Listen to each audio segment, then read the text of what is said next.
Halo rekan-rekan sekalian, saya Adrianus Meliala, kembali bertemu dalam video Korban Bicara, Kita Mendengar. Teman-teman sekalian, apakah mungkin kita dalam satu hari tanpa berkoneksi sama sekali dengan internet, dengan dunia digital? Rasanya susah ya, dunia internet, dunia digital sudah menjadi bagian dari kehidupan kita sehari-hari. Namun demikian, yang menjadi tekanan dari saya pada kali ini adalah bukan pada lamanya kita bertemu atau mengakses informasi melalui dunia internet, tetapi ada kecenderungan dari dunia internet dan orang-orang, pihak-pihak yang beraktivitas di dalamnya untuk membuat kita semakin betah, semakin berlama-lama, dan bahkan semakin tergantung dengan dunia tersebut. Apa itu?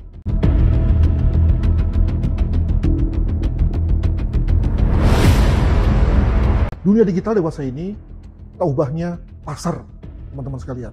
Banyak sekali pihak-pihak yang menawarkan dagangannya atau komoditinya, bahkan tidak hanya dengan sekedar menawarkan, tapi juga memberikan diskon yang gila-gilaan, memberikan hadiah yang luar biasa.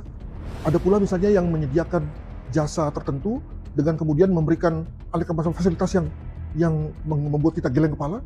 Ada pula yang mengajak kita untuk mendapatkan satu jasa tertentu dengan aneka macam diskon, berbagai premi yang juga tinggi sekali. Demikian juga misalnya ada lagi pihak-pihak yang mungkin karena kompetisinya terlalu kuat ya, itu kemudian memberikan kepada kita earning point yang juga luar biasa, sehingga kita berpikir untungnya dari mana ya, gitu ya. Nah, teman-teman, itulah situasi yang dalam dunia digital seringkali kita sebut sebagai too good to be true. Apa itu? Winda, seorang pegawai swasta di Palembang ini hanya bisa menangis terisak. Ia menjadi korban penipuan lewat aplikasi TikTok dan Shopee. Menurut keterangan korban, awalnya ia mendapat transfer uang sebesar Rp200.000 dari pelaku dengan modus komisi menggunakan aplikasi TikTok dan Shopee. Korban mendapat iming-iming uangnya akan kembali dengan nominal lebih besar. Korban yang tergiur kemudian mentransfer pelaku beberapa kali hingga total transfer mencapai Rp26,6 juta. Beberapa jam setelah korban mengirim uang, korban baru mengetahui dirinya telah menjadi korban penipuan karena uang yang dijanjikan tidak kunjung diterimanya. Secara sehari-hari, istilah too good to be true itu seringkali kita memakainya dengan cara begini. Kok bisa ya? Wah, hebat sekali tuh. Apa mungkin tuh? Luar biasa banget ya. Lalu kita kemudian antara percaya tidak percaya bahwa ada tawaran seperti itu, kemudian lalu ada yang juga mencoba-coba tadi, sehingga lalu mengkonfirmasi bahwa too good to be true itu ada. Padahal apa mungkin misalnya suatu usaha, suatu jasa, suatu kegiatan memberikan diskon yang besar, memberikan premi yang juga amat baik, memberikan berbagai macam credit point yang luar biasa, dan aneka fasilitas yang lalu kemudian membuat kita berpikir tentang, kalau begitu apa bukannya saya nanti kemudian dijebak atau saya yang kemudian masuk perangkap?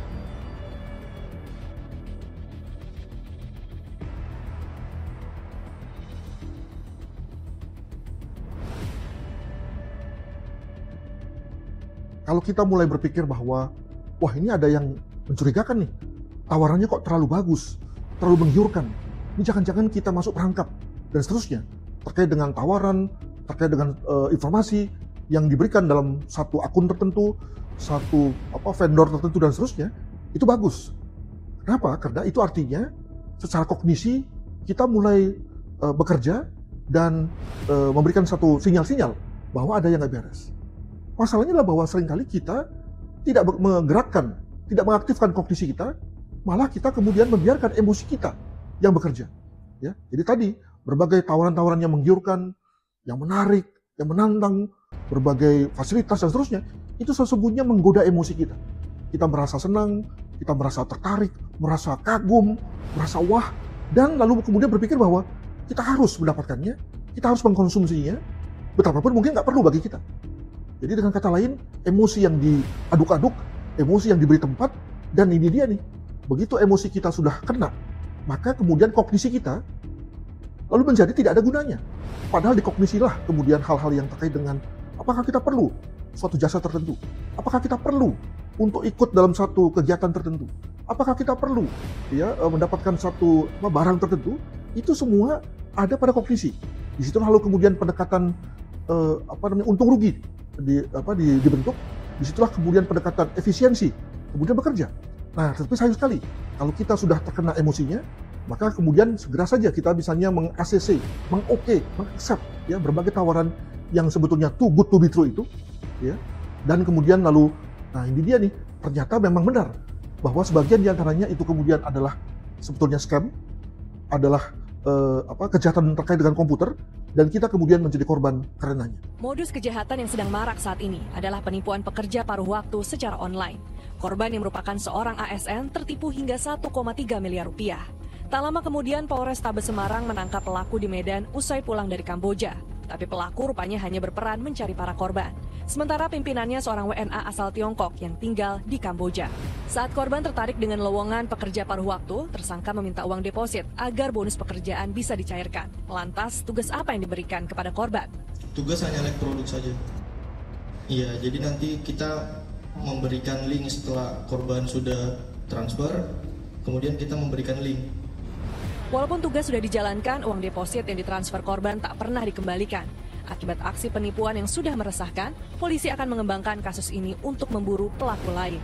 Bagaimana ya agar kita bisa terhindar dari situasi itu? Dalam hal ini ada 2 tips. Yang pertama adalah kita mesti meningkatkan literasi kita terkait dengan berbagai macam modus, trik, demikian juga cara-cara yang bisa dipergunakan oleh berbagai pihak terkait dengan dunia digital, hal mana kemudian bisa menjebak kita sebagai korban. Nah, kalau soal literasi, maka tentu ada yang melakukannya dengan cara belajar secara formal, ada yang dengan belajar sendiri, ataupun misalnya bertanya kepada teman dan seterusnya, agar kemudian kita tahu bahwa di dunia digital itu banyak sekali pihak-pihak yang menjadi predator, ya, berpura-pura baik, ya, berpura-pura menjadi teman kita, padahal sebetulnya mereka adalah scammers, ya, orang-orang yang menjebak kita, atau fraudsters, orang yang merugikan kita. Saran kedua adalah, nah ini dia nih yang juga gampang-gampang susah, adalah ketika kita misalnya sudah mulai terpikat untuk mengkonsumsi sesuatu, membeli sesuatu, hendak mempergunakan jasa sesuatu, atau ikut masuk dalam keanggotaan tertentu, yang semuanya itu penuh dengan iming-iming yang tadi saya katakan sebagai too good to be true, maka ada bagusnya kita mendengar apa kata teman, apa kata pihak lain, keluarga, adik kakak dan seterusnya, atau mungkin rekan kerja. Sebetulnya penting nggak ya? Sebetulnya ini jebakan apa enggak ya? Sebetulnya situs ini, itu situs yang beneran apa enggak ya? Nah, dengan kata lain, kita meminta semacam asupan dari pihak lain, dan tentu kita yakin bahwa asupan tersebut adalah asupan yang mungkin benar, baik adanya, dan itu yang membuat kita bisa terhindar dari konteks sebagai korban kejahatan. Semoga demikian.